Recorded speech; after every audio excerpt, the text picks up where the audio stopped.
Hablamos de Itaipú, el gigante de agua y energía. Si uno se para frente a ella, la escala es casi incomprensible. Una muralla de concreto y acero de casi 8 kilómetros que contiene la fuerza de uno de los ríos más caudalosos del mundo, el Paraná. Pero esta megaconstrucción es mucho más que eso. Es el resultado de un tratado, casi un matrimonio de conveniencia, firmado hace 50 años entre dos socios, muy desiguales, Brasil y Paraguay. Y el pilar de ese matrimonio, que era la enorme deuda que los unía, acaba de desaparecer. Así que hoy vamos a meternos de lleno en los documentos que le dieron vida a este coloso. El tratado, sus anexos, los registros históricos. Queremos entender cómo nació, cómo funcionó ese polémico acuerdo financiero durante medio siglo y por qué ahora mismo la música cambió y ambos países tienen que aprender a bailar un tango completamente nuevo. Es la metáfora perfecta, sí, porque la clave para entender Itaipú no está solo en el concreto, sino en la coreografía jurídica y política que la hizo posible.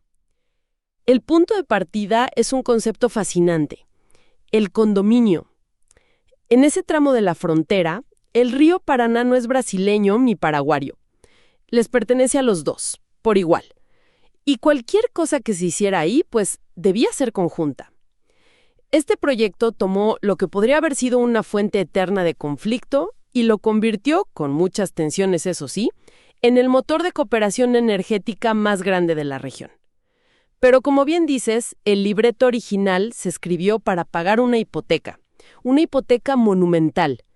Y ahora que está saldada, se está reescribiendo todo el guión. Bien, vayamos al comienzo de la historia, a cómo se gestó este acuerdo.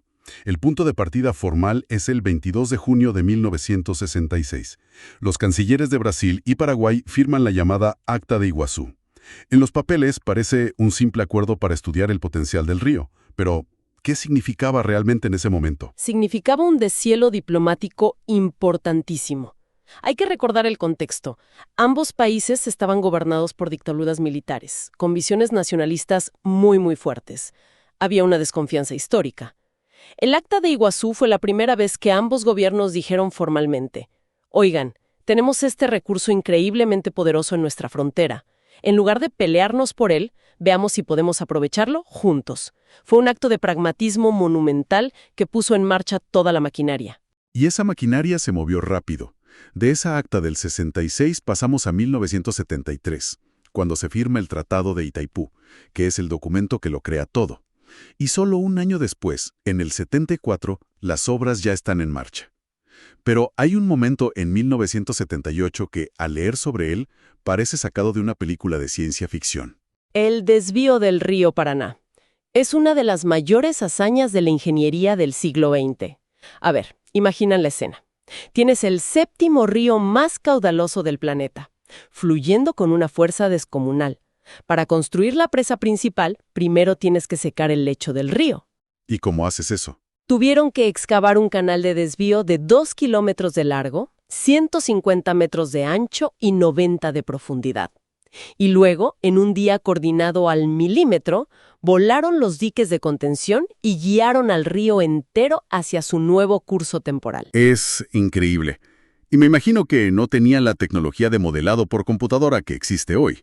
Fue pura matemática, intuición y, supongo que mucho coraje. Exactamente. Fue una hazaña de cálculo y de una audacia que hoy sería difícil de replicar. Y mientras el Paraná fluía por su nuevo canal, miles de trabajadores operaban día y noche en el lecho seco, levantando la estructura que hoy conocemos. Todo esto nos lleva a la creación de la entidad que gestionaría este monstruo, Itaipú Binacional. En los documentos del tratado se insiste mucho en este punto. No es una empresa brasileña, no es paraguaya. Es algo completamente distinto. ¿Por qué era tan crucial crear esta figura jurídica única? Porque era la única forma de garantizar el equilibrio, al menos en el papel. Pensemos en la asimetría. Brasil, un gigante continental con una economía en plena expansión. Y Paraguay, un país sin salida al mar con una economía muchísimo más pequeña. Si la empresa hubiera sido, por ejemplo, brasileña con una participación paraguaya, el poder de decisión real siempre habría estado del lado más fuerte. Al crear una entidad binacional con un consejo paritario, mismo número de directores de cada lado, y 2 directores generales, uno por país, se estableció una igualdad jurídica. Fue, digamos, el mecanismo de defensa de Paraguay para sentarse en la mesa como un socio igualitario. Entendido. Es la armadura legal que equilibra una relación de poder desigual por naturaleza. Entonces, con el gigante construido y esta entidad binacional al mando, llegamos a la sala de máquinas del acuerdo. Y no me refiero a las turbinas, sino a la ingeniería financiera que lo sostiene todo. El famoso anexo C del tratado. El anexo C es el corazón operativo y sobre todo financiero del acuerdo. Si el tratado es la Constitución de Itaipú, El anexo C son las leyes fiscales y regulatorias. justo, define 2 cosas fundamentales: cómo se reparte la energía y cómo se cubre el costo de producirla. Desglosemos la primera parte, que parece la más sencilla. La regla de oro es simple. La energía producida se divide en partes iguales. 50% para Paraguay, 50% para Brasil. Sin matices. Así es, una división perfectamente simétrica que refleja la soberanía compartida sobre el río. Pero aquí es donde la realidad de las asimetrías entra en juego de forma dramática. Paraguay, por su escala, no tiene la capacidad de consumir ni de cerca toda la energía que le corresponde. Los datos son elocuentes. Paraguay utiliza aproximadamente el 17% de la producción total de Itaipú, pero esa porción, que suena pequeña, representa más del 75% de toda la electricidad que consume el país. ¡Wow! Itaipú es, literalmente, la columna vertebral de su red eléctrica. Entonces, a ver si entiendo. Si a Paraguay le corresponde el 50%, pero solo usa el 17%, queda un 33% de la energía total que es suya por derecho, pero que no consume. ¿Qué pasa con esa energía? Y aquí es donde entra el concepto de cesión. Correcto. El tratado establece que Paraguay tiene el derecho de ceder, que en la práctica es vender, la energía que no utiliza a Brasil. Y aquí viene el punto más polémico de todo el acuerdo, la cláusula que ha generado décadas de debate. El precio de esa cesión. Exacto. No es un precio de mercado. No se negocia libremente. Entonces, ¿cómo se calcula? Se calcula según una fórmula del propio anexo C, basada en lo que se llama el costo del servicio de electricidad. Y esta fórmula es la clave de todo, porque durante 50 años ató el precio de la energía a pagar la hipoteca de la represa. No era un precio de mercado, era un precio para saldar una deuda. Ahora que la deuda no existe, pues todo el castillo de naipes financieros se tiene que reconstruir. Esa es la esencia del debate actual. Ok, eso es fundamental. Analicemos ese costo del servicio. ¿Qué componentes incluía esa tarifa que Brasil pagaba? Incluía 3 componentes principales. El primero, y por lejos el más grande, era el servicio de la deuda, el pago del capital y los intereses de los préstamos que se tomaron. El segundo, los costos de operación y mantenimiento, o sea, todo lo necesario para que la central funcione. Y el tercero son las regalías.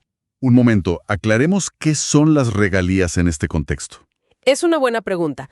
Las regalías son pagos que la entidad Itaipú Binacional hace a los estados de Paraguay y Brasil, como una especie de alquiler por usar la fuerza del río. Es una compensación a los países por el uso de su recurso natural. Entiendo. Entonces la tarifa cubría la deuda, la operación y este alquiler por el río. Pero desde la perspectiva paraguaya, ¿no fue esa fórmula una manera de obligarlos a vender su recurso más valioso a un precio bajísimo durante 50 años? Esa ha sido exactamente la crítica central desde Paraguay durante décadas. Argumentan que, al atar el precio al costo, se les impidió beneficiarse del valor real de mercado de su energía. Se veían obligados a ser un proveedor cautivo para su único cliente Brasil, a un precio que básicamente solo cubría los gastos. La contraparte brasileña, claro, argumentaba que ese fue el acuerdo firmado y que sin el financiamiento y el mercado que Brasil ofreció, la represa nunca se habría construido. Es una tensión que está en el ADN del tratado. Y es una tensión que sigue muy viva. Los documentos mencionan que en 2023 se acordó una nueva tarifa de $16.71 por kilovatio-hora. ¿Qué nos dice esta negociación sobre la dinámica actual? Nos dice que Aunque el tratado tiene 50 años, sus términos financieros son un asunto de negociación constante y de altísima estrategia. Esa tarifa fue el resultado de una negociación durísima. Brasil presionaba por una tarifa aún más baja. Claro, se la deuda. Exacto, argumentando que el costo debía desplomarse. Paraguay buscaba mantenerla más alta para aumentar sus ingresos. El acuerdo final fue un punto intermedio, pero es una solución temporal mientras se negocia la revisión completa del anexo C, que es el verdadero premio gordo. Es fascinante. La ingeniería financiera es tan compleja como la de la propia presa. Ahora, pongamos todo esto en perspectiva. A veces los números ayudan a entender la escala del monstruo del que hablamos. Itaipú es líder mundial en producción de energía limpia. He visto una cifra que me costó procesar. En 2016, batió el récord mundial de producción anual con más de 103 millones de megavatios hora. Es una cantidad de energía que desafía la imaginación. Para contextualizar, eso sería suficiente para abastecer a todo un país como Chile durante más de un año. Increíble. Y la estructura física es igual de colosal. Esos casi 8 kilómetros de extensión tienen una altura máxima de 196 metros. Es como un edificio de 65 pisos de alto, pero extendido a lo largo del horizonte. Y dentro hay 20 turbinas gigantes. Cada una genera 700 megavatios. Son números de otro planeta. Pero, ¿qué significan en la práctica para la gente, para la industria en Brasil y Paraguay? Aquí es donde vemos por qué Itaipú es tan vital. Para Brasil, un gigante industrial, Itaipú suministra alrededor del 17% de toda la energía que consume. Es una fuente masiva, estable y limpia que impulsó el desarrollo de Sao Paulo por décadas. Sin Itaipú, el milagro económico brasileño del siglo XX habría sido mucho más difícil. Y para Paraguay el impacto es aún más profundo, ¿verdad? Mucho más. Como dijimos, es la fuente de casi toda su electricidad, pero su importancia va más allá. Los ingresos que el Estado paraguayo recibe de Itaipú, por regalías y por la cesión de energía, son una parte fundamental del presupuesto nacional. Financian de todo. Y aquí es donde tenemos que volver al hito que lo cambió todo. Febrero de 2023. Después de 50 años, la deuda de construcción de la represa se pagó por completo. 50 años pagando la obra. Ese es el verdadero punto de inflexión de toda esta historia. Totalmente. Porque el componente más grande del costo del servicio, el que definía la tarifa, de repente se evaporó. El fin de la deuda no solo alivió las finanzas de la entidad, sino que activó oficialmente la obligación de revisar el anexo C. Abrió la puerta para rediseñar por completo la relación financiera. Ya no se trata de pagar una deuda, se trata de repartir las ganancias de un activo que ya está pagado. Y el escenario actual es completamente distinto al de 1973. El tratado original fue, sin duda, visionario. Creó un marco de cooperación que ha durado medio siglo. Pero no podemos olvidar el contexto en el que nació. Exacto. Se firmó durante dictaduras militares, en plena Guerra Fría, con una mentalidad geopolítica muy diferente. El mundo no hablaba de cambio climático ni de transición energética y, lo más importante, todo el andamiaje financiero giraba en torno a una única pregunta. ¿Cómo pagamos esta deuda monumental? Hoy, el panorama no podría ser más diferente. La deuda está saldada. Ambos países son democracias. Y la energía limpia tiene un valor estratégico que nadie imaginó en los 70s. Los incentivos originales, pues, ya no son los mismos, y eso obliga a repensar las reglas del juego. Y en esa renegociación, las posturas son claras y, en cierto modo, opuestas. Paraguay busca que la energía que cede a Brasil se venda a un precio más cercano al de mercado. Eso multiplicaría sus ingresos. También quiere tener la libertad de vender su excedente a otros países, como Argentina o Chile, rompiendo el monopolio de Brasil. ¿Y Brasil? ¿Cuál es su objetivo en esta mesa? Brasil, por su parte, quiere garantizar que el costo de la energía de Itaipú siga siendo lo más bajo posible para sus industrias y consumidores.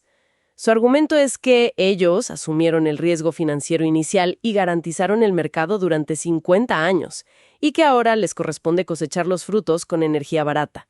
La idea de que Paraguay venda a otros mercados es algo que ven con mucha cautela. Las opciones sobre la mesa definen futuros muy distintos. Así es. Por un lado, la energía podría ser mucho más barata para los consumidores de ambos países, un beneficio directo para millones de personas. Por otro, los estados podrían decidir mantener un precio más alto y recibir esos ingresos extraordinarios para invertirlos en salud, educación o infraestructura. Es una decisión estratégica de primer orden. Y aquí queda una reflexión final para quien nos escucha. La renegociación de Itaipú no es solo un ajuste de cuentas técnico entre dos países. Es un laboratorio a escala real para ver cómo dos socios, uno de escala global y otro mucho más pequeño, redefinen una relación de interdependencia para los próximos 50 años.